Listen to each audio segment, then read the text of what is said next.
The Lord be with you. Let me tell you what happened to a man named Ted Forbes back in 1984. While walking down a street in Chicago, Ted found a wallet. Being an honest Christian man, he wanted to return it to its owner. So he opened it up to look for identification. The wallet contained just $3. No driver's license, no social security card, no pictures, nothing to indicate who owned the billfold. Looking through the wallet a little more, Ted found an old envelope. It was wrinkled and looked as if it had been carried in that wallet for years. The only part of the writing on the envelope that could be read was the return address.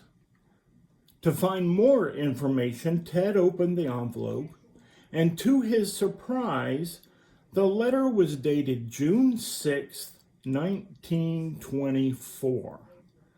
The letter had been written nearly 60 years before. It was a Dear John letter. It was written to a man named Michael, and it was from a woman named Hannah. She explained that though she loved him and that she always would love him, her parents had forbidden her to see him anymore. Ted Forbes wanted to locate the owner of the lost wallet. He drove to the location indicated on the return address. He parked the car and he walked up to the door. A woman answered the door. Ted asked the lady if she knew a Michael or a Hannah. He was told by her that 30 years ago she had purchased the house from a family whose daughter was named Hannah. She said that Hannah had placed her mother in a nursing facility just a few blocks down the street. Ted drove down to the nursing facility. He explained the story to the nursing supervisor. She told Ted that the lady he was trying to find had died.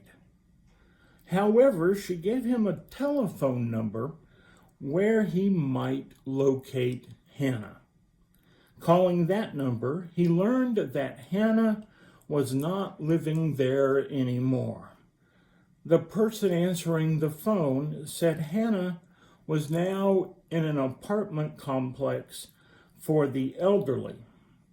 Ted began to wonder why he was making such a big deal out of an old lost wallet, an old crumpled letter, and $3.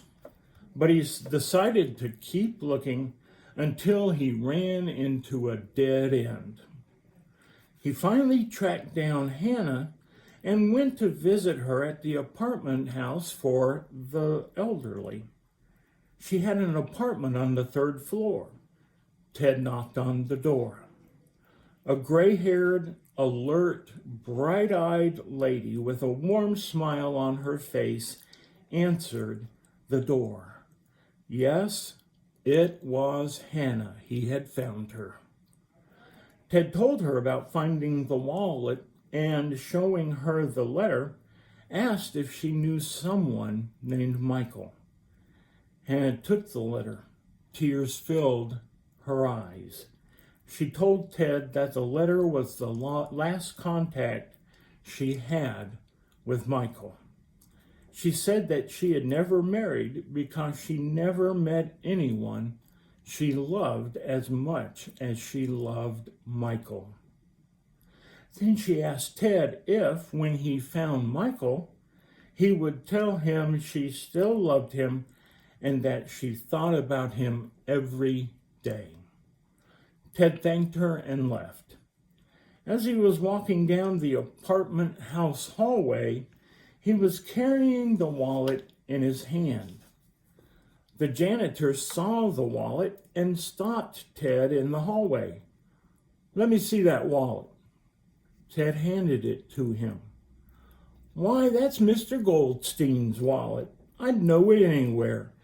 He's always losing it. Ted asked where he could find Mr. Goldstein. The janitor said he lived in apartment 6 on the 8th floor. So Ted quickly made his way to the 8th floor. He found apartment number 6 and knocked on the door. Sure enough, an old man named Michael answered the door. Ted showed the wallet to the old man. He asked if it was his wallet. Yes, it was.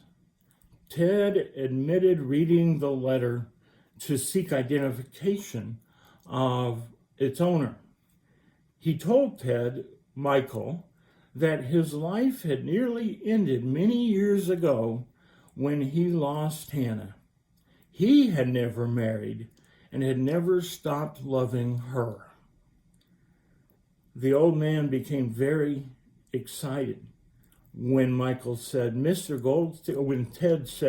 Goldstein, I think I know where Hannah is. Ted simply took him by the hand, led him to the elevator and down to the 3rd floor to Hannah's apartment door. When she opened the door, they looked at one another in disbelief. Michael walked slowly to Hannah.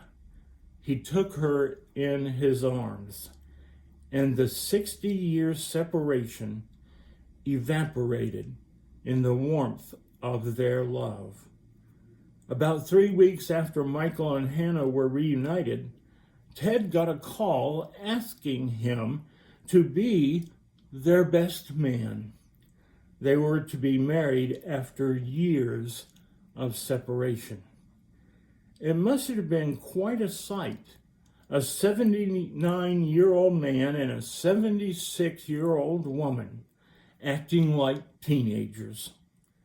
A perfect ending to a tragic separation. Wow. That seems like an awful lot to go through for $3 in a crumpled letter, especially when you have no idea how the story will end. Now consider all that God did and is still doing throughout the world to reunite our hearts to the one who loves us best. Kings, the law, prophets, judges, Jesus, for you and for me. All that just for you and me. Now that is a love story above all others. Amen.